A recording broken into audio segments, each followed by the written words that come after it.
Olá, bem-vindos a mais um episódio do 193 BombaCast, o podcast da Fundação de Apoio ao Corpo de Bombeiros. Aqui você ouve sobre os bastidores do Corpo de Bombeiros, ouve muitas histórias e histórias. Começa com o que veremos hoje com um veterano que teve uma passagem importante pelo Corpo de Bombeiros, contemporâneo nosso, grande amigo. Mas antes de começar esse bate-papo, eu quero lembrar você, inscreva-se no canal 193 BombaCast pela plataforma do YouTube, dê o like, ative o sininho, acompanhe nossa programação todas as segundas e quintas-feiras. Recebemos com muita alegria aqui o nosso amigo, querido contemporâneo de academia e de carreira, o nosso coronel Paulo de Tarso Augusto Júnior. Isso mesmo, bom dia. Filho do nosso inesquecível comandante, instrutor, coronel Paulo de Tarso. Uma honra estar presente nesse podcast. Tenho assistido bastante as entrevistas. Tem sido importante a gente conhecer a história dos nossos colegas, veteranos, né, pessoas que nós tivemos a oportunidade de trabalhar juntos, e alguns nós não tivemos a oportunidade de conhecendo um pouco mais da vida, né, e principalmente da história do bombeiro. Então, parabéns por esse canal, realmente tem sido importante, né, divulgá-lo para poder os profissionais de hoje e do passado conhecerem um pouco do que está acontecendo na polícia, no bombeiro, e o que aconteceu conosco. Esse canal só é possível, Paulo, porque pessoas como você se dispõem a vir aqui, além de contar as próprias histórias que a gente quer registrar, mas também a história que viveram no Corpo de Bombeiros, que viveram na Polícia Militar e que fazem com que a gente compreenda por que nós estamos assim hoje, né? Sim. Eu aprendi lá na escola, né, Paulinho? Como é que é? O presente ele é produto de tudo que aconteceu no passado. Você tem que estudar a história para entender o presente, com né? certeza. É o que a gente tenta fazer aqui. Paulinho, a gente começa esse bate-papo sempre, você sabe, né? Fazendo aquela pergunta, no seu caso ela é meio óbvia, né? Mas vamos lá, né? O que levou o Paulinho Júnior a querer ser policial militar e bombeiro? Bem, Pavão, uma história muito interessante em relação a como eu ingressei na academia. Eu sou filho, né, de um coronel da Polícia Militar, na época capitão. Tenho mais dois tios, um já falecido, oficiais, na época já eram oficiais. Meu avô, né, pai do meu pai, também foi militar da Força Pública. Ele aposentou acho que em 66, se não me falha a memória, como subtenente, depois passou para a reserva como segundo tenente e chegou a primeiro tenente. Então, eu tenho uma família, né, de policiais militares. E eu entrei no colégio da Polícia Militar, então só para contar um pouco antes de ingressar na academia. Meu pai, sabendo do colégio militar, que tinha sido construído em 78, para atender os órfãos da Polícia Militar, ele comentou comigo, com minha irmã, que a gente iria para o colégio quando eu fosse para a quinta série. E isso aconteceu, né, no colégio em 80. E aí eu fiz os 4 anos do ginásio, né, ainda primeiro grau. E na época, Major Cruz, que era o diretor do Colégio da Polícia Militar. Coronel Cruz. Exatamente. Ele incentivou, né, a primeira turma que estava se formando naquele ano a prestar vestibular para a academia. E eu estava no 7º ano do colégio. E eu não poderia entrar na academia, logicamente. E aí ele falou, não, vamos colocar tanto os alunos da 8ª série como da 7ª série para prestar exame na academia. E eu tive o sucesso de ser aprovado, né, na academia no 7º ano. Logicamente não podia cursar, porque uma das exigências para ingressar tinha que na estar academia, concluído o primeiro grau. No ano seguinte, né, novamente o Major Cruz estimulou os colegas a prestarem o vestibular na academia. E eu não queria. Né, eu não queria ingressar no mundo militar. Por mais que minha família fosse nesse mundo, né, eu não tinha ainda a pretensão de adentrar na academia. E aí o Major Cruz me incentivou, quase que me obrigou a fazer o vestibular. E meu pai não sabia, né, que eu tinha feito a inscrição, porque quem fez a inscrição foi o próprio Cruz, né? Eu fui fazer a prova num sábado, na sexta-feira eu estava vendo um material, meu pai falou, o que você está estudando? Aí eu falei, pai, eu vou fazer exame para academia. Falei, você vai fazer para academia, mas você não quer ser militar? Eu falei, o Cruz pediu para fazer, né? Pediu, não, mandou, né? Mandou eu fazer. E aí acabei passando, né? E foi dessa forma que eu entrei na academia. Então, não foi... Você entrou bem jovem, então. Entrei com 14 anos. 14 anos. O meu pai não sabia, não incentivou. Pelo contrário, ele nunca fez qualquer tipo de comentário de obrigar a gente a fazer alguma coisa na área militar. E eu acabei entrando, ficou feliz, né, quando tomou conhecimento da minha aprovação. Depois, a segunda fase foi muito simples para mim. E aí eu acabei ingressando na academia em 1º de fevereiro de 84. Né? Então, desde lá, estou na Polícia Militar até dia 4 de julho de 2017. Você passou para a reserva em 2017, 2017, como coronel. Como coronel. Claro, nós somos contemporâneos da academia, eu entrei você saindo, né? Porque você concluiu o curso em 88, eu entrei em 88. Na verdade, toda a sua turma foram os nossos comandantes de pelotão, né? Durante muito tempo. E tive, assim, a grata satisfação de encontrar não só você, como muitos da sua turma. Você foi daquele grupo que veio direto para o bombeiro da sua turma? Mais ou menos. A turma que aconteceu isso foi em 89. É verdade, foi um ano depois. A minha turma, ela teve uma passagem interessante, né? Os aspirantes foram inicialmente para escolas de soldado. Verdade. E dentro das escolas de soldado, tinham 3 escolas de soldado no bombeiro. Tinha um no 5º GB, Guarulhos, 5º GI na época, outro no 8º GI, que era Santo André, e o outro acho que era no 3º GBS, não falo a memória. E eu me inscrevi, né? Tinha uma boa classificação na academia e acabei indo para o 5º GI, na Escola de Formação de Soldado, que ficava na Dutra. Era bombeiro, mas não era. Você estava como instrutor da Escola de Soldado. Tanto que era engraçado, porque a gente não era nem do bombeiro nem da polícia. Tanto que eu não tinha farda, tive que comprar, porque quando eu fui na academia, não, vocês estão no bombeiro, o bombeiro que dá farda. Aí fui no bombeiro, não, vocês são da academia, não tem nada a ver conosco. Então tive que comprar farda no meu bolso.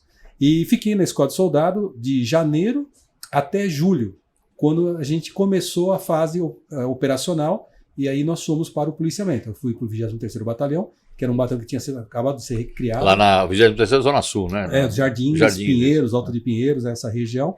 E fiquei lá até dezembro, né, quando eu prestei o vestibular, né, a prova de seleção para o Corpo de Bombeiros. Então eu entrei no bombeiro, né, para ser oficial do bombeiro em 90, apesar de ter passado esse período de 6 meses em Escola de Formação de Soldado, que tive até a oportunidade de presenciar um incêndio daquela da aeronave, da Transbrasil. Eu me lembro disso, um avião cargueiro que caiu ali em Cumbica, né? Exatamente, na encosta ali, o 707. Olha que coisa. Eu estava... Olha que coisa, Paulinho. O TCC, que era feito em dupla, na academia, que eu peguei aquela fase da especialização, o meu TCC foi sobre esse acidente aí, eu fiz junto com o Atos. Abraço o Atos, que hoje é juiz, né? Nosso juiz, colega meu do colégio. Colega seu do colégio. Estudamos juntos no colégio. Então a gente foi para essa ocorrência, até para apoio, nós não tínhamos conhecimento nenhum na área operacional, e aí chegamos lá, né, para assistir. A gente foi mais uma pessoa assistindo do que propriamente ajudando. Né? E foi a primeira experiência que eu tive numa ocorrência, né, grande, grave, algumas pessoas mortas, favela devastada pelo caiu na favela, pelo incêndio. Né? Realmente foi uma situação bem triste, né? E foi ali que eu confirmei a minha vontade. Quero ser bombeiro. Quero ser bombeiro. Coisa, mas sempre é uma experiência marcante, né, Paulo? Que interessante, você teve essa experiência mesmo não sendo bombeiro, de pegar um período onde a gente não tinha... Aliás, nós tínhamos acabado de perder uns anos antes o CIAD, né? Sim. Que acabou virando o CP. E a gente não tinha escola. Então, escola que eu digo assim, não tínhamos uma estrutura de escola física, que só veio anos mais tarde com a ESB, né? Então a gente fazia essa formação nas unidades operacionais. Né? Exatamente. Escolas menores. Escolas menores, e o soldado às vezes nem ia para o bombeiro.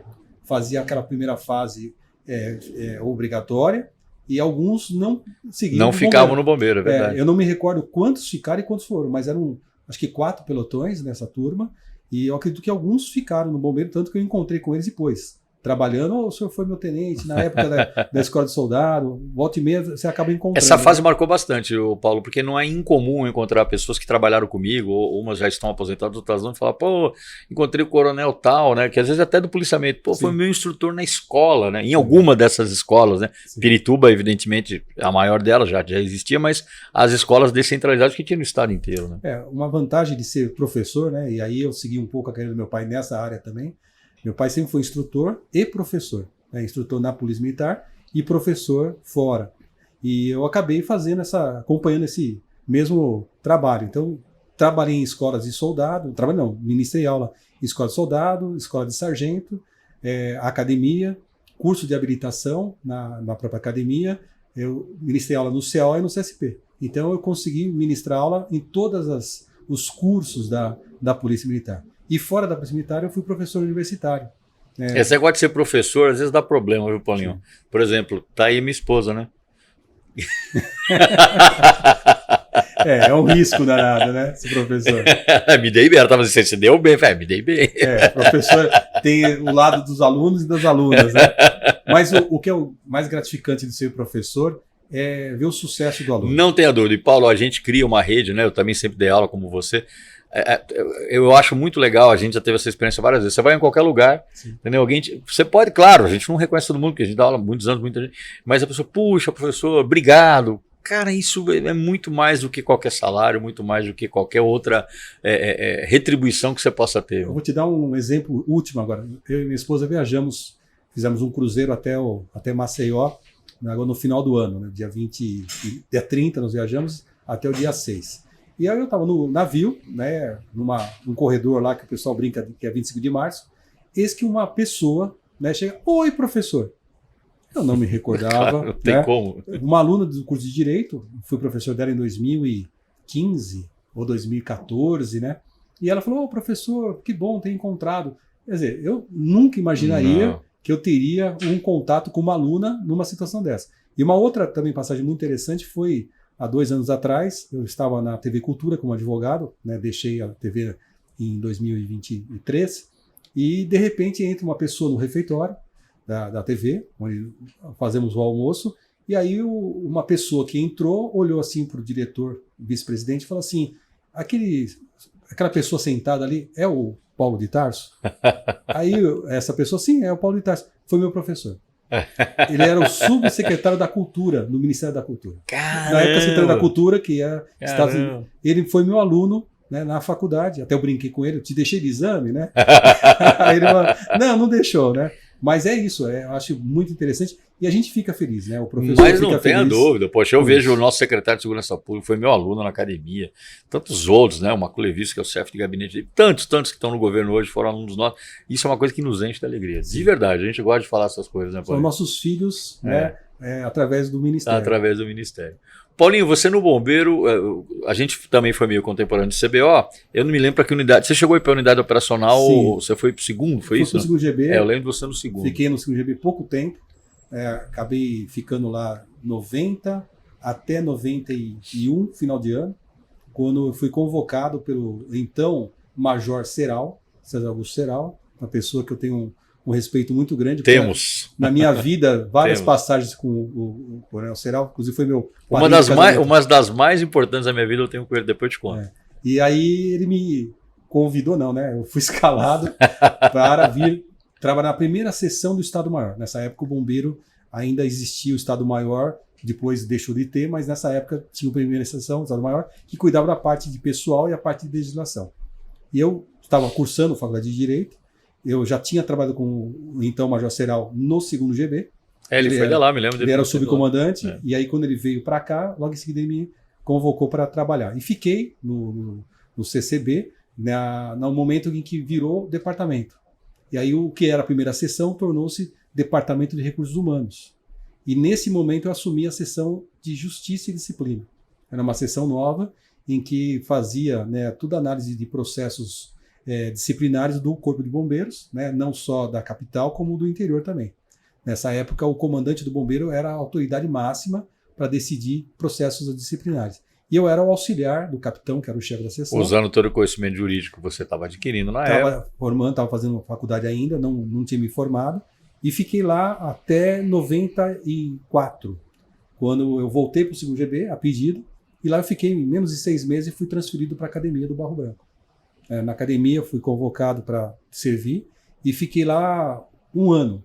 Quando eu retornei para o Corpo de Bombeiros novamente, agora na diretoria, né, Departamento de Finanças e Patrimônio, cujo chefe era o Tenente Coronel Ceral. Quer dizer, eu fui como major, né, depois como Tenente Coronel, aí sim ele me convidou para retornar para o Bombeiro, para atuar numa área que eu nunca tinha trabalhado, na área de finanças. Mas que na verdade acabou definindo sua vida profissional. Minha vida profissional, porque eu vim trabalhar para assessorar o bombeiro nos processos que estavam sendo julgados no Tribunal de Contas do Estado de São Paulo. As importações, que foi uma fase importantíssima do bombeiro, até falo isso, né? Nós fomos felizes de ter chegado no bombeiro bem nessa fase, porque os anteriores, os nossos antecessores, viveram um momento muito difícil. Não, usando a palavra certa, era uma pindaíba de material. Exatamente. Danada, né? A capa de bombeiro era uma capa de plástico. Alguém tá aí, Aí, ó, Celso. Primeira visita do nosso querido colega de turma, Celso Antônio Feliciano Catalano de Oliveira. Só ele que tá nome, viu, Paulo? É esse mesmo. Dá um café aí, Paulo. Então, aí nós chegamos bem nessa fase em que os bombeiros começaram a receber equipamentos, né, de proteção individual, viaturas de última geração, e infelizmente os procedimentos que foram adotados foram questionados pelo Tribunal de Contas. Isso foi uma dor de cabeça do bombeiro durante bastante tempo, né? E assim...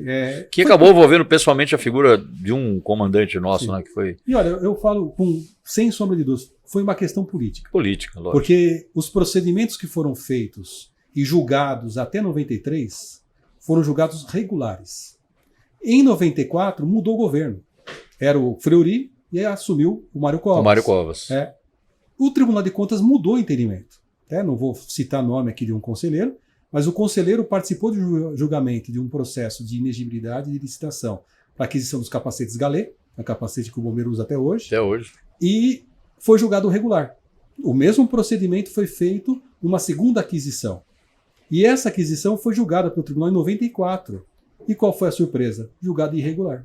Como é que pode, né, dois procedimentos iguais, né, quantidades parecidas, valores semelhantes, a forma como foi contratado igual, mesma empresa, tudo, né? Só que em 94 foi julgado irregular. Então eu peguei esses procedimentos que estavam sendo julgados irregulares e, né, tinha justificativa dos antecessores do processo, mas o tribunal não aceitou e realmente deu dor de cabeça para todos os comandantes, né? Coronel Sampaio, principalmente, um grande comandante que nós tivemos, Coronel Assunção, que foi comandante do bombeiro e comandante geral.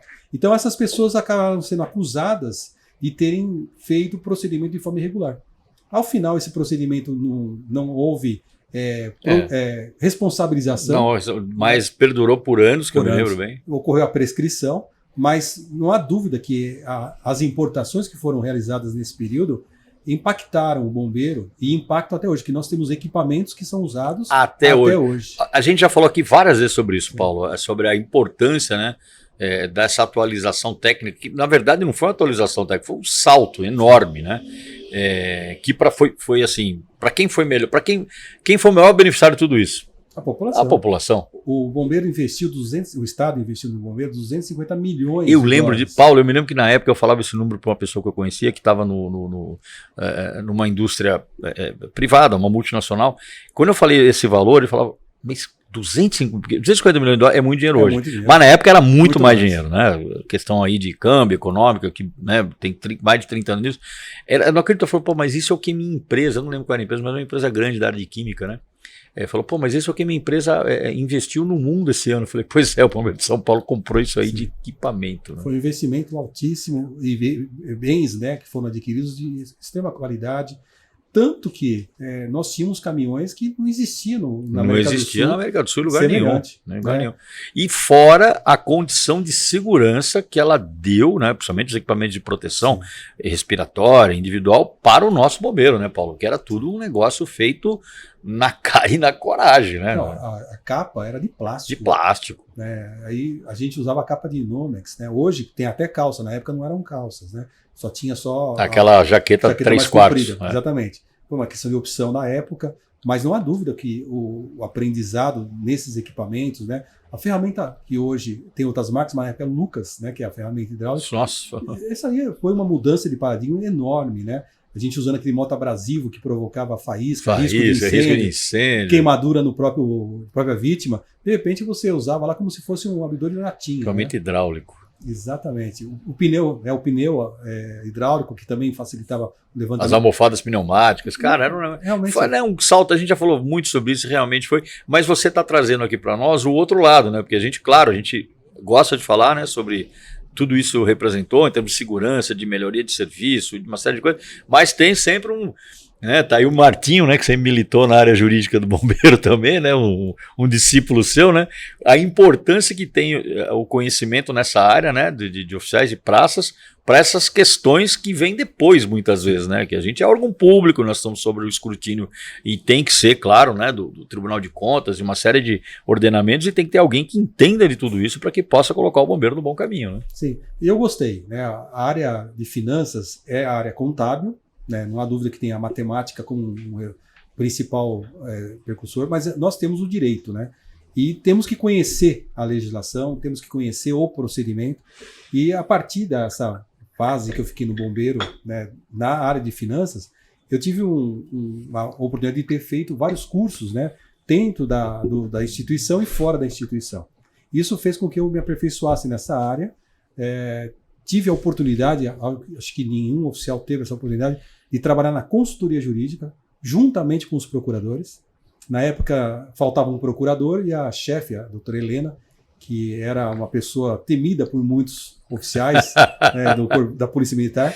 Lembrei dessa história. Ela me convidou para poder trabalhar com ela. E aí eu fiquei quase um ano trabalhando diretamente com ela, com a doutora Maria Augusta, que posteriormente veio a chefiar a consultoria jurídica, e lá eu aprendi o outro lado. Eu fazia a parte operacional prática da licitação, e aí nesse período de quase um ano, eu fiquei conhecendo a parte realmente jurídica. Jurídica da licitação. Sabendo fazer um parecer. E você pegou aí, foi no seu termo aí, nessa área, que houve a mudança da 8666, né? Eu não me lembro agora. Não, foi 93, já tinha, perdão, 93. Você não pegou a última agora, né? Exatamente. Então, essa experiência que eu tive na consultoria jurídica deu para mim uma experiência tão grande que eu comecei a ter um conhecimento maior e comecei a difundir o conhecimento. É importante a gente aprender que o ensinamento é o mais importante. Não é para guardar, né? O ensino, né? O conhecimento não tem que guardar. Minha esposa usa uma expressão: conhecimento não tem dono. Isso aí. Então a gente tem que difundir esse conhecimento para que outras pessoas possam aprender, colaborar, né? E às vezes a pessoa até adquire um conhecimento até maior que o seu. Claro. Né? Então, assim, a partir daí eu comecei a me especializar muito nessa área, comecei a estudar bastante, tive uma oportunidade de fazer licitações interessantes para o bombeiro. Você já está antecipando e eu ia te perguntar isso, né? Na sua época, né? Foi uma época bastante onde houve, a par desse passado recente, onde a gente teve uma grande quantidade de equipamentos, né? Essa época de 91, 92, 90. Também mais para frente foi quando o bombeiro começou a comprar coisas diferentes, não só da grande compra. Eu me lembro de material de altura, a gente tem um grande salto e outras coisas. O que você lembra dessa época aí que foi bastante interessante, que você ajudou a comprar aí para o bombeiro? Então, assim, em 2002 entrou em vigor uma lei, que é a 10.520, que agora não existe mais para advogar, criando a figura do pregão. Né? E o pregão trouxe um salto grande, porque esse procedimento ele era mais ágil, conseguia uma redução significativa de recursos, em que as empresas tinham que reduzir o preço, né? Não era mais aquele envelope fechado, né? E aí conseguia uma redução. E com essa redução a gente conseguia comprar mais coisas. Então, nós tivemos boas aquisições nessa época. Até faço uma menção à lembrança de um caso muito pontual, que foi o EPR. Né? Até então, o equipamento de proteção respiratória no bombeiro era de aço, né? Um peso grande para o bombeiro, que tinha que ficar horas e horas com esse equipamento. E na época, eu e o então capitão Eduardo, o coronel Eduardo, foi comandante bombeiro, nós tivemos a ideia de sugerir para o comandante bombeiro, nós dois capitães, né, sugerir ao comandante bombeiro para que fosse substituído o EPI de ferro por composite. E isso foi algo absurdo, porque a diferença de preço era o dobro. E aí nós fizemos contato. Mas era menos da metade do peso também, né? Sim, pesava acho que 6 quilos. Era muito leve. Já era muito leve naquela época. Aí nós ligamos para os dois grandes fornecedores, que eu não vou falar o nome por uma questão comercial, né? Mas conversamos. Os dois devem ser nosso apoiador, mas é melhor não falar para não dar briga. Exatamente. Aí nós conversamos com os dois, explicamos o que nós pretendíamos, né? Comprar o equipamento e demos um teto. Algo que não poderia fazer. Não existe, né? Olha só, a gente vai pagar no máximo um valor X. Que era mais ou menos o valor do de aço. Né? Aí ele falou, capitão, o senhor é louco, a gente não consegue. Ele falou, olha, a gente vai comprar uma quantidade grande, vocês nunca venderam tanto equipamento para o bombeiro, e se for nesse preço, a gente vai conseguir comprar. Aí ele falou, tá bom, a gente vai tentar. Aí subimos até o comando do bombeiro, Coronel Jair Paca de Lima. Coronel Jair, daquele jeito dele, né? Quero ver, né? Vocês não vão conseguir e tal. Mas ele gostava de desafiar a gente. Mas ele falou, vamos ver, eu vou cacifar, eu quero ver se vocês conseguem. E qual foi a nossa grata surpresa? Nós conseguimos comprar aquela quantidade num preço muito aquém do preço de ferro, inclusive. Quer dizer, além do ser o preço menor, que já se tinha pago... Mas isso foi uma coisa que o pregão propiciou também, né? O sim. Pregão foi uma ferramenta maravilhosa. Então, por exemplo, o pregão foi importante, porque você tinha como negociar. Eu era pregoeiro, tinha que negociar, então eu enchia a paciência dos fornecedores, apertava até o talo para o sujeito ter que abaixar o preço. Teve uma licitação que o licitante lá começou a passar mal, teve que suspender a sessão para levar na enfermaria, porque o cara podia ter um infarto ali, né? E a gente ia até o final, até onde poderia chegar. E isso fez com que comprássemos não só essa quantidade, como nós compramos mais um pouco posteriormente. Não, foi uma... Poxa, eu estava do outro lado da linha lá no operacional. A diferença que isso fez em termos de qualidade de atendimento, de conforto, de preservação do bombeiro, foi um negócio absurdo. Absurdo. E outra coisa que eu me recordo, eu tive uma participação interessante, foi na Escola de Bombeiros, né?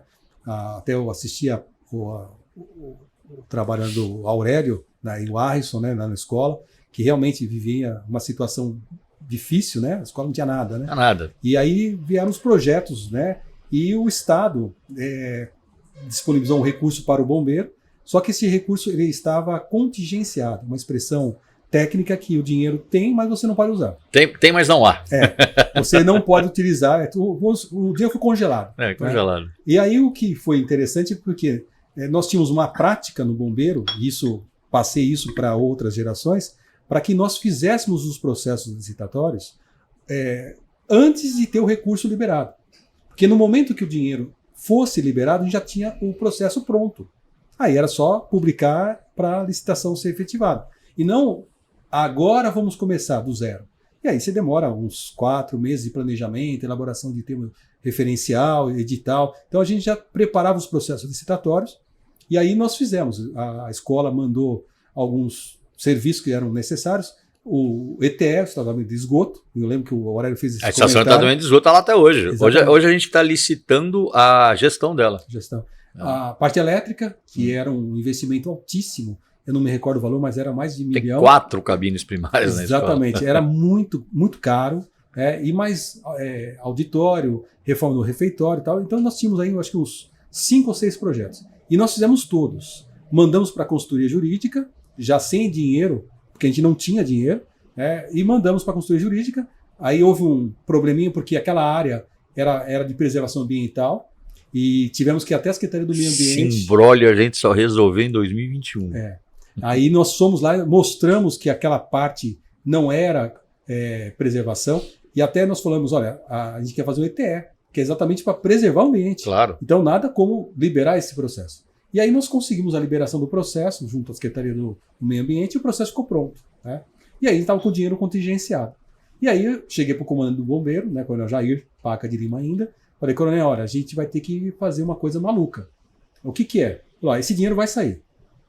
Dificilmente não vai retornar para o cofre, mas a gente vai ter que licitar. Mas não tem dinheiro, eu falei, eu sei, mas a gente vai ter que correr o risco. Como assim? Senão não gastava. Vamos licitar, vamos publicar, são 15 dias, 30 dias, que era concorrência, 30 dias corridos, e a gente faz. Se até o dia tal esse recurso não for liberado, a gente revoga a licitação. Né? Aí ele, tá bom, pode fazer isso? Falou, não, poder não pode. Poder não pode, mas é o risco, se a gente não arriscar. Ô Martinho, aquilo que você definiu outro dia com muita propriedade, como é que é? Como é que é? Fala de novo aí. Como é que é? Coragem discricionária. Coragem discricionária. É isso mesmo. Coragem. Todo mundo tem coragem de usar. O comandante que não tem coragem discricionária, talvez não seja um tão bom comandante. Porque uma coisa eu falo, é muito fácil ser assessor. Sim. Porque o assessor dá a sugestão maluca que quiser. Claro. O problema é que quem vai assumir não é quem ele. bota o CPF. Né? Exatamente. Bom, o Coronel Jair comprou a nossa ideia. Coragem discricionária. Até por histórico nosso que a gente tinha com ele nas aquisições do bombeiro. E aí fizemos a licitação. E a licitação era para ser aberta no dia 15 ou 16 de dezembro. Era uma data assim, próxima ao final da primeira quinzena de dezembro. E o dinheiro nada de sair. E aí o Coronel Jair não liberou o dinheiro. Falou, não, Coronel, então a gente vai ter que revogar até dia tal. Né? Tá bom, né? Estava tudo certo. Qual é a nossa surpresa? No dia tal, saiu o decreto liberando-se de contingenciamento. Que maravilha. E aí o que aconteceu, que foi muito engraçado, a Polícia Militar, né, o bombeiro faz parte da Polícia Militar, mas a parte orçamentária são distintos. Um oficial da Diretoria de Finanças ligou para o capitão aqui, major aqui da DFP e falou, olha, já faz um procedimento interno lá para poder repassar o recurso para a polícia. porque vocês não vão gastar. Ia levar na mão grande. Aí o capitão, o major, né, falou assim, olha... Não, vamos gastar sim. Vamos gastar. Gastar com o quê? Não, já tem 5 processos licitatórios feitos, marcados por dia tal. Ele não acreditou. Traz o processo para cá. Aí a gente levou o processo, ele viu, ficou nervoso, porque realmente... Tava contando com aquela grana. Tava contando dinheiro, né?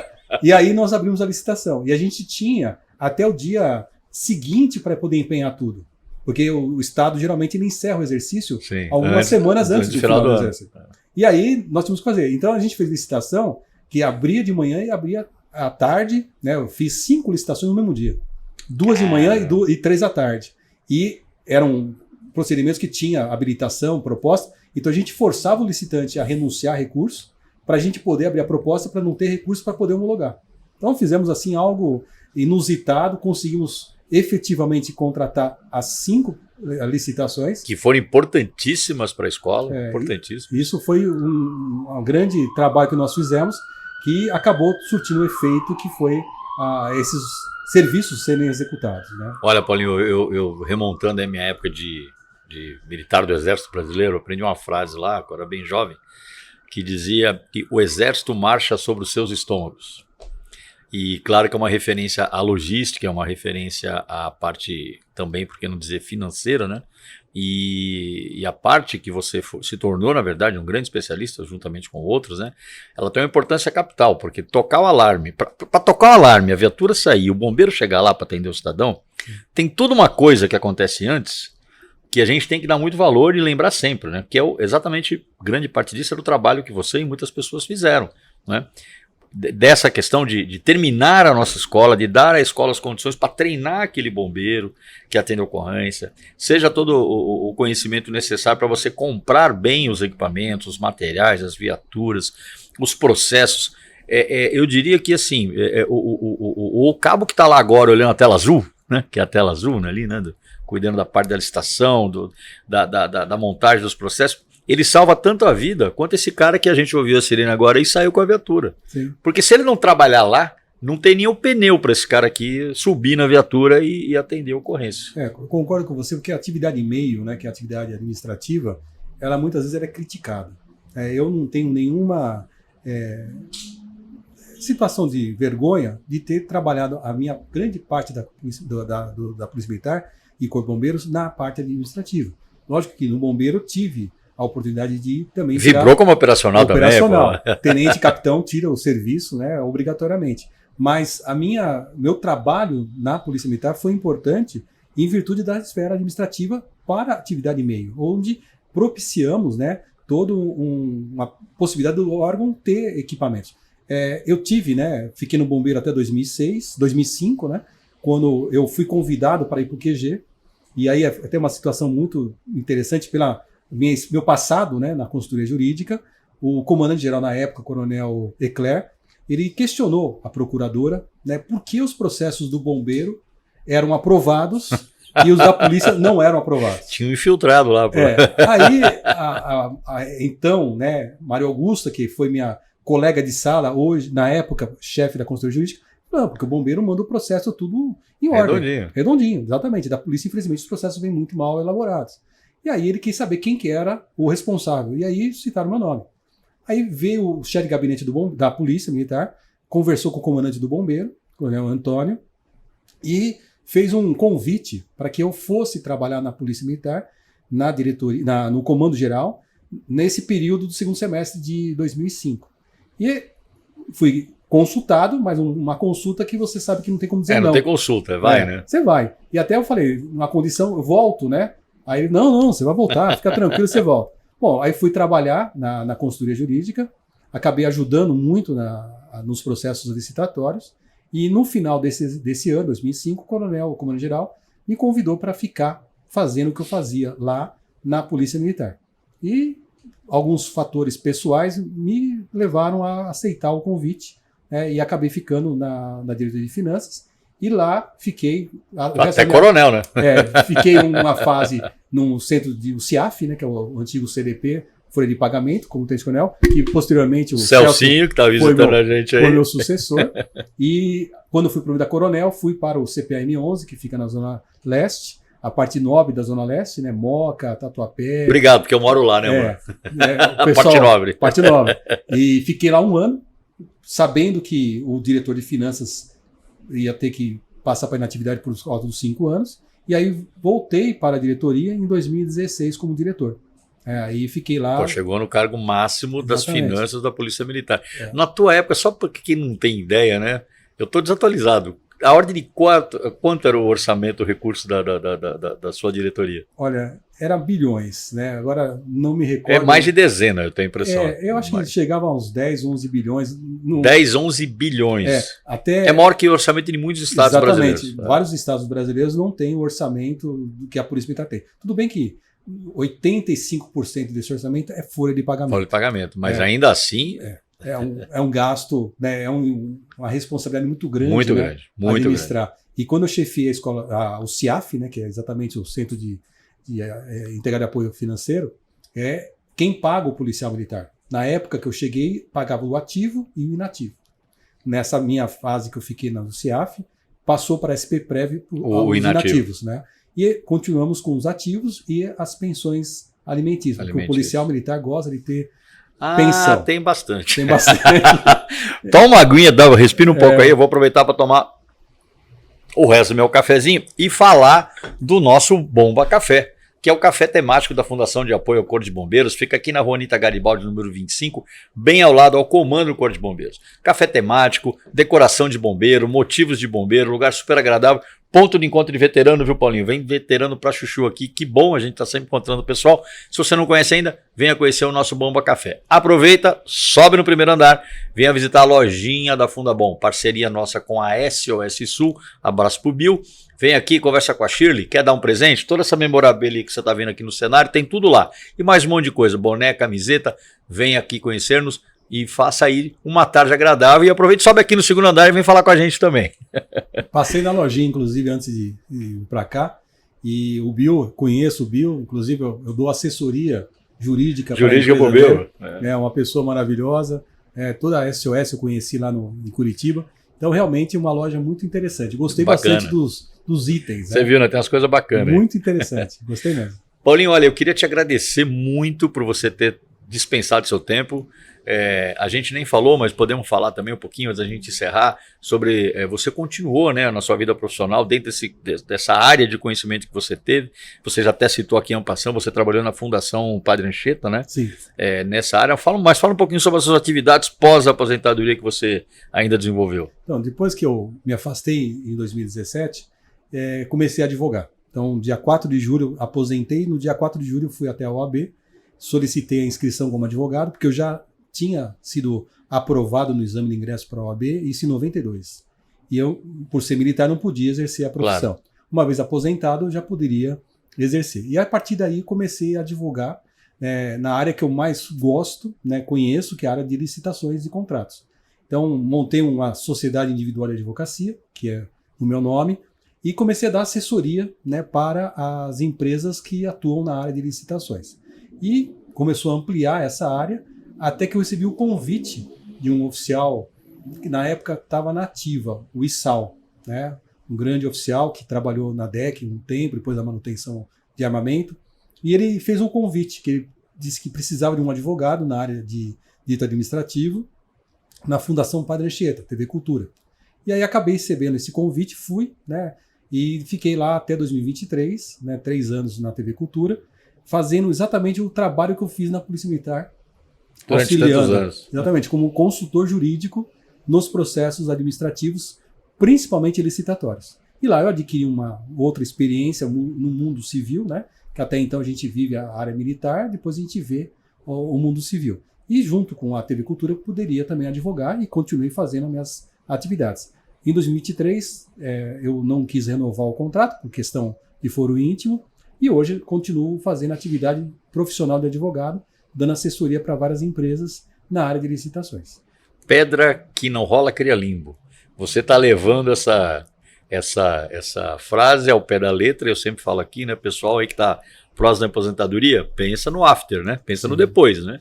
É importante, a gente tem ainda gás, graças a Deus, né? Saúde, Paulinho, para continuar trabalhando, seja lá qual for a atividade, e você tem feito isso. Então eu quero te parabenizar mais uma vez, te agradecer.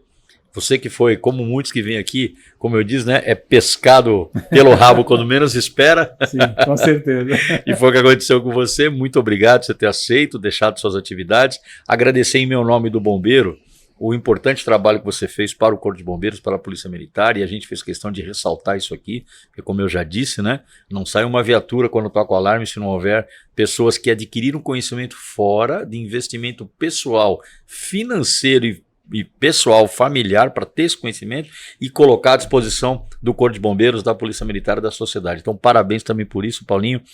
Venha sempre. E foi muito gratificante para mim poder bater esse papo com você. Muito obrigado. Deixo aqui para suas considerações finais. Obrigado, Pavão. Realmente tive uma felicidade de trabalhar na Polícia Militar. Foram 33 anos de atividade. Desenvolvi vários serviços, né, que foram importantes para a corporação, tanto bombeiro como polícia militar. Então, sinto grato, né, de, ao final da carreira, ter conquistado, né, não só o posto de coronel, que a gente realmente almeja chegar no último posto da Polícia Militar. Mas nada de você chegar no último posto e não ter deixado alguma coisa, né, durante esse período. Então, deixei vários amigos, tenho amigos ainda na ativa, principalmente algumas coisas que eu vejo na polícia, eu lembro que foram heranças do meu trabalho. Gostei muito de ver o bombeiro como está, a evolução do Corpo de Bombeiros. O fundo próprio, com exatamente. Uma coisa que eu falava, né? Eu estava na Polícia Militar, mas eu era bombeiro. Né? Estou, mas sou. Apesar de estar na Polícia Militar como diretor de finanças, eu era bombeiro do coração. Várias oportunidades eu tive como contribuir, ajudar. Sem dúvida, eu lembro de todas elas. Porque você está no sangue, né? É interessante esse sangue de bombeiro. Você pode sair, você continua. Né? E eu tive a chance de sair do bombeiro, voltar, né? E quando eu fui para a PM, tive convite para retornar para o bombeiro, mas entendi que a etapa minha já tinha se encerrado no bombeiro e eu precisava terminar na Polícia Militar, onde eu estava, como diretor de finanças. Então, assim, deixo a mensagem de que foi muito importante essa minha vivência na Polícia Militar e acredito que foi importante, né, meu trabalho e que colaborou para as gerações usufruir do que a gente plantou. Parabéns, Paulinho. Olha, eu tenho certeza que lá no Alto Céu, seu papai está muito orgulhoso de você. Sim. Que foi nosso grande mestre na academia, seu e meu. E te contei uma passagem que eu tive com ele. Me senti muito feliz de você estar aqui. Paulinho, minha melhor continência para você. Obrigado, Pavão. Deus te abençoe. Prazer, viu? Muito obrigado.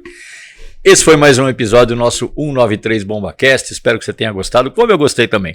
Muito importante, pessoal, não se esqueça, inscreva-se no nosso canal lá na plataforma do YouTube, 193 BombaCast, dê o like, ativa o sininho, acompanhe a sua programação todas as segundas e quintas-feiras. Muito obrigado e até a próxima.